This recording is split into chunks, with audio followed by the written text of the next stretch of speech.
ومن ساعة ما ابتديت القناة دي آخر حاجة أنا كنت متصور إن إحنا هنتكلم عنها هنا في القناة سوا. طيب ورجعت لكم فيديو جديد على القناة، وفيديو النهاردة هنتكلم فيه سوا عن السيرك الرقمي المدهش. أيوة، حاجة ملهاش علاقة بالأنمي، حاجة ملهاش علاقة بسبيس تون، لكن لقيتها انتشرت الفترة اللي فاتت زي النار في الهشيم. ناس كتير بتتكلم عنها، ناس كتير اتفرجت عليها، ناس كتير أعرفهم قالوا لي يا تيفو سامباي خش اتفرج عليها هتستمتع. فهو حتى الآن نزل منه 8 حلقات موجودين كلهم على اليوتيوب بشكل قانوني وبشكل مجاني، وموجود دبلجات كتير من ضمنهم الدبلجة العربي. وطبعا انتوا عارفين احنا هنا في قناة تيفو سامباي بنعمل ايه. انا اتفرجت حتى الآن على حلقتين لأول مرة بالدبلجة العربي وجاي اقول لكم رأيي. لكن قبل ما نبدأ الفيديو ما تنسوش اللايك وما تنسوش السبسكرايب، خلونا نوصل القناة 5000 مشترك قبل نهاية السنة دي، وما تنسوش نوصل الفيديو ده ل 200 لايك. واهم حاجة لا تجعل مشاهدة الانمي او الكرتون تلهيك عن واجبك الديني والدنيوي. ويلا بينا نبدأ الفيديو على طول. طيب في البداية أنا واحد ما تربيتش على النوع ده من الأنيميشن، يعني ما عشتش طفولتي مع قناة كارتون نتورك ونيكلوديان وام بي سي 3 والنوع ده والقنوات اللي بتعرض النوع ده من الأنيميشن. تمام، أنا مش بقلل من هذا المحتوى أو هذا الفن، ولا بقول إنه الأطفال بس، لا أنا في حاجات للكبار بس.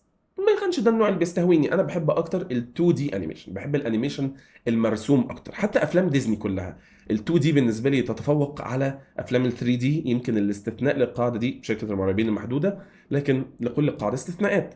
فبقول لكم ده عشان تعرفوا ان انا لما دخلت على السيرك الرقمي المدهش كنت داخل بلو اكسبكتيشنز قوي، كنت موطي سقف توقعاتي وما كنتش حابب اصلا وانا داخل اتفرج. and boy I got hooked بصراحة. مش هأماطل ولا هلاوع كتير، أنا عجبني. أنا تم اصطيادي، أنا عايز أكمل الثمان حلقات دول. زي ما قلت لكم أنا حتى الآن شفت حلقتين بس، أول حلقتين شفتهم وشفتهم بالدبلجة العربي. وانطباعي إيه عن العمل، كنت هقول الأنمي كنت انطباعي إيه عن العمل وانطباعي إيه عن الدبلجة هنتكلم عنها في آخر فيديو. لكن انطباعي عن العمل زي ما قلت لكم هو خلاني، هو كسر الحاجز اللي ما بيني وما بين النوع ده من الانيميشن، وده فيت مش سهله خالص. دي حاجه مش سهل ان انت تقدر تعملها مع واحد اتربى عمره كله على طريقه معينه وعلى ستايل معين. القصه بكل اختصار واللي انا فهمته لحد دلوقتي ان انت عندك كانها حاجه ايسيكاي، كانه البطله اللي اتسمت بعد كده بوميني دخلت جوه عالم الديجيتال خلونا نقربها شويه بابطال الديجيتال ككونسبت شويه، لكن طبعا التفاصيل اللي جوه مختلفه جدا. فدخلت جوه عالم الديجيتال لقت نفسها في سيرك بيحكموا طبعا. مش هبقى حافظ اسامي خالص، مش هبقى حافظ ده اسم دي وده اسم. انا الحاجه الاسم الوحيد اللي حافظه بومني وزوبل، ما اعرفش مش هنطق الاسامي صح، مش هنطقها صح، بس اللي هي الوش المثلث دي اللي بتتركب، ما علينا. تمام، فبوميني دخلت جوه العالم ده لقت نفسها في سيرك بيتحكم فيه، او المجسد اللي بيركب الاشياء فيه، ميبي المبرمج. انا حاسس ان دي افضل كلمه ممكن تتقال. المبرمج بتاعه واحد الافاتار بتاعه على شكل وشه على وش اسنان، يعني على طقم اسنان كده. تمام، طبعا كين تقريبا هو ده، ما علينا. فخليني اقول الاسم غلط لحد ما انتوا تصححوا لي في الكومنتات. فكين ده بيتحكم في كل هنا ودخلها السيرك، اداها لفه في كل المراحل او كل الليفلز المختلفه. قال لها ده هنا السيرك، ده بيتنا، ووروها الاوضه بتاعتها. بعد كده وراها العالم الفراغ، وداها للعالم ده، وداها للعالم ده، ولمحت باب مكتوب عليه الاكزit، تمام، المخرج.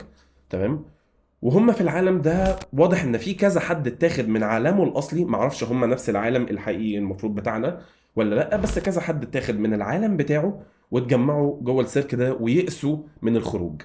عندنا شخصيات كتير هنتفرج عليها على مدار الحلقات، لسه مش حافظ اساميها، لسه ما اتعلقتش بكل الشخصيات، بس في عندي كذا شخصيه فيفورت كده مع الوقت. فالخلاصه ان هم واضح ان هم يئسوا من الخروج وخلاص، هم باقيين هنا للابد، عالقين هنا للابد.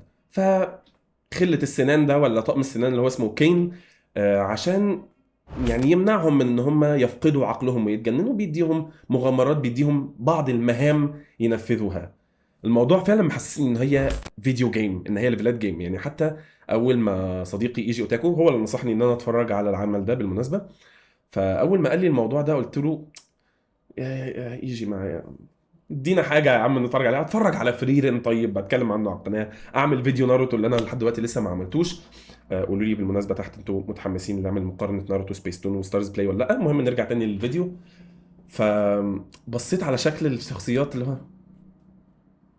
ليه بتعمل فيها كده، لكن قلت له هي شبه بوبي بلاي تايم شويه، يعني شكل الكاركتر او شكل الانيميشن شبه بوبي بلاي تايم شويه. ومع الوقت ابتديت احس فعلا ان هو لعبه فيديو جيم، لحد ما فعلا كين خدها ومشاها في الحاجات دي كلها، وحسيت ان الموضوع فيديو جيم فعلا. شافت الباب بتاع الاكزيت وحاولت تخش فيه، وكان اندلس لوب لا نهائيه، لحد ما دخلت ببوابه من البوابات دي فقدت عقلها وراحت لعالم الفراغ. كين بص على جهاز استشعار كده، لقاها، خدها، رجعها. اكتشفوا ان في واحد منهم تقريبا فقد عقله خلاص او فقد صوابه وتحول ومات، واحد من الكرو اللي كان معاهم قبل لما بوميني تخش. وفي الحلقه الثانيه ده اللي بياكد لي ان الموضوع فيه حاجه الكترونيه، كانك فعلا زي ابطال الديجيتال دخلت جوه عالم الديجيتال، لان اتعرفنا في مغامره جديده من المغامرات اللي انت كنت عايز تعملها عشان تحافظ على عقلك من الذهاب، ومن ان انت تتجن خالص من كتر ما انت خلاص انت عالق هنا، انت باقي هنا. تمام. ف في وسط المغامره دي نزلوا اندر ذا ماب. تمام، نزلوا تحت المساحه المبرمجه وشافوا المودلز بتاعت الان بي سيز، الشخصيات الجانبيه، الشخصيات اللي هي بتتحشي. فكان من ضمن الشخصيات اللي في المغامره فوق واحد نزل معاها ولقى الموديل بتاعه جوه. تمام. فده اللي بياكد لي شويه ان الموضوع كانه فيه لعبه، كانه فيه برمجه، كانه فيه عالم ديجيتال شويه. ده مش سيتنج او مش جنرا مكروهه بالنسبه لي. انا بحب ابطال الديجيتال شويه ومتعلق بهذا النوع من الخيال شويه. المهم ان دي قصه العمل باختصار. رايي فيها ايه؟ في بدايه العمل كان طفولي جدا بالنسبه لي من وجهه نظري، وكل ما الحلقات بتكمل كل ما كان بيكسر الحاجز اللي ما بيني وما بين النوع ده من الكرتون، فان هو يقدر يغير مفهومي او نظرتي عن تعلقي بهذا النوع من الانيميشن ويبدا يخليني احب ده. فدي كانت حاجه تحسب له جدا. ومع مدار الوقت زي ما قلت لكم، من حاجه سيرك، حاجه طفولي، حاجه غريبه، نوع معين من الانيميشن، ابتديت مع الوقت الاقي ان الموضوع بيبقى دارك شويه. يعني في الحلقة التانية التمساح اللي هو جيليكولا ده لما نزل وشاف نفسه، جات له أزمة وجودية existential crisis، اللي هو أنا موجود ولا مش موجود؟ هو إيه السبب؟ هو إيه المغزى؟ الأوقات اللي خلاص بوميني فيها بتوصل لحد الجنون، والنظرات الدارك قوي والديب قوي. العزا اللي عملوه في الآخر للشخصية اللي احنا فقدناها في الحلقة الأولى. اوكي، في حاجة هنا، في 6 حلقات كاملين ممكن اشوف فيهم ايه التغير التاني، ايه بناء العالم، ايه تطور الشخصيات والكاركتر ديفلوبمنت. فان هو يبني جوايا الفضول ده، دي حاجة مش سهلة خالص واديله عليها كريدت كبير قوي. فانا حتى الان تعلقت بهذا العمل، حتى الان هكمله طبعا، حبيته، اديله حتى الان 9 من 10. ليه؟ لان ناقص، يعني في سيكريت صوص كده لسه ما شفتوش، لسه ما لمحتوش، لكن هو تشيك كل البوكسز ونجح في كل المعادلات اللي بتخليني احبها. حلقه اولى كانت غريبه وكانت ممتازه، شدتني للعالم اكتر. حلقه تانية كملت على ده بان هي تزود لك، توضح لك الطريق، توضح لك الفورميلا والتوليفه اللي العمل ده هيمشي عليها بعدين. وهو عمل مش طفولي خالص، هو ينفع ممكن يتشاف للاطفال، لكنه ما انصحش بيه انه يتشاف للاطفال. لان في بعض اللقطات اللي كانت دارك. اوكي. ده انا احب ده خاطب عقلي وخاطب شبابيتي اكتر مما تخاطب الجزء الطفلي اللي جوايا بحاجات انا ما كنتش بحبها. لكن زي ما قلت لكم انا اتعلقت بالرسم ده او بالنوع ده، او اتعلقت بالسيرك الرقمي المدهش.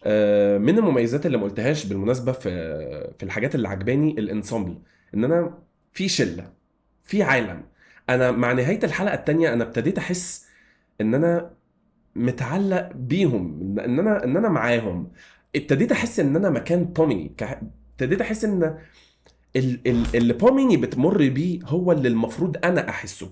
انا المفروض اتفرج على العالم ده او اتفرج على العمل ده من عيون نظرة بوميني للعالم الغريب اللي هي فيه. فمع الوقت ابتديت احب الكاركترز، وابتديت احب مشاعرهم، ابتديت احب الاختلاف اللي ما بينهم، ابتديت احب الديناميك الوحش سوري، الجميل ما بين الارنب الوحش ده وما بين قطعة الشطرنج ما بين البنت الدبدوبة دي مش فاهم هي ضعيفة الشخصية ولا هيبقى ليها ايه في الاخر، بس على الاقل شخصية حلوة. بومي موجودة معاهم، زوبل ولا المركعبات اللي شكلها غريب دي موجودة معاهم، كين والمغامرة اللي بيدخلهم عليها. فبصراحة زي ما قلت لكم العمل قدر يتشيك البوكسز بالنسبة لي في ان هو رجع لي حاجة نوستالجيك بدبلجة عربي، بعالم باين من الاول ان هو طفولي، فجرجر رجلي عن طريق سنس النوستالجيا اللي جوايا، لكنه رابيدلي وبسرعة جدا غير المعادلة وغير التوليفة وخلاه عمل في داركنس، في حاجة جوه هنا بتتقال صحصحوا معايا. اما وعن انطباعي ايه عن الدبلجة، فانا دخلت على اول حلقه بالدبلجه الانجليش، شفتها بس يعني شيكت عليها كده، حلوه جدا ومديه الطابع الاصلي والايحاء الاصلي بتاعها، لكن الدبلجه العربي خففت من وطء الصدمه عليا شويه. ليه؟ لان ده اوريدي انا داخل على عالم غريب جدا. زي ما قلت لكم انا ما كنتش بتفرج على النوع ده من الانيميشن، فكنت محتاج حاجه تسموذ شويه الدخله بتاعتي على العالم ده، فكان لازم اخش بالدبلجه العربي، لان لو كنت دخلت بالدبلجه الانجليش انا داخل على تجربه جديده كليا، وده ما كانش هيستوعب وما كنتش هخش بعقلي وقلبي زي ما انا حاليا. فالدبلجه العربي كانت الطريقه الوحيده والمثلى لمشاهده العمل ده بالنسبه لي. الدبلجه حتى الان ممتازه جدا، صوت بوميني خرافي بجد. البنت اللي عملت الشخصيه دي 10/10، لان لما تشكيت على الدبلجه الانجليش، لا البنت اللي عامله اللغه العربيه هي جايبه الشخصيه، يعني هي مصدقه الموضوع والصوت لايق عليها جدا.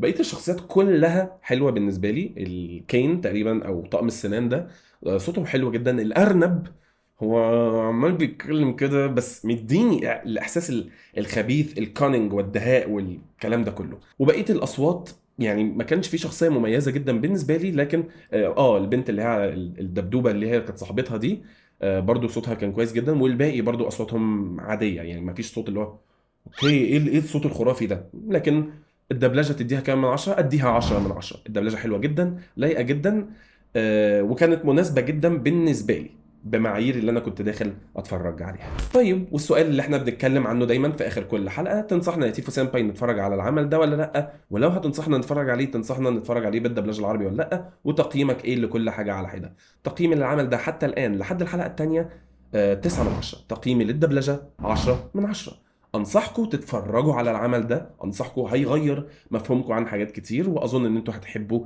تتفرجوا عليه، وانا مشتاق اتفرج عليه واخلصه لحد اخره واجي اتكلم معاكم هنا. فللي اتفرج عليه في الكومنتات ما تحرقوش، لكن قولوا لي رايكم في العمل ده.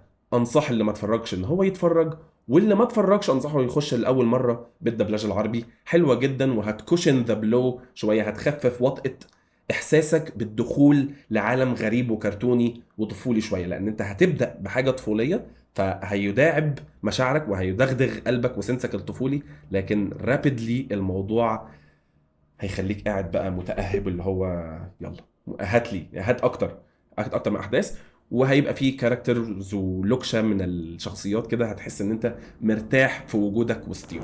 بس يا سيدي، ودي كانت كل حاجه عندي اقولها في الفيديو بتاع النهارده. ما تنسوش اللايك وما تنسوش السبسكرايب، وقولوا لي في الكومنتات عجبكم العمل ده ولا لا، وعجبتكم الدبلجه العربي ولا لا، وقولوا لي عايزين نتكلم يعني نخلص ال8 حلقات بقى كلهم على بعضهم واجي اعمل فيديو كامل عن انطباعي عن العمل كامل ولا لا. هل دي حاجه انتوا حابين تشوفوا عنها فيديوهات باستمرار ولا لا؟ وهل النوعيه دي من الانيميشن بتستهويكم ولا لا؟ ولا خلينا في السيف زون بتاعتنا في الانمي الياباني وفي الدبلجه بتاعت سبيس تون. ما تنسوش اللايك، ما تنسوش سبسكرايب، خلونا نوصل القناه 5000 مشترك ونوصل الفيديو ده ل 200 لايك. لا تجعل مشاهده انمي تلهيك عن واجبك الديني والدنيوي. دي كانت كل حاجه عندي اقولها في الفيديو بتاع النهارده، واشوفكم في الفيديو الجاي. سلام.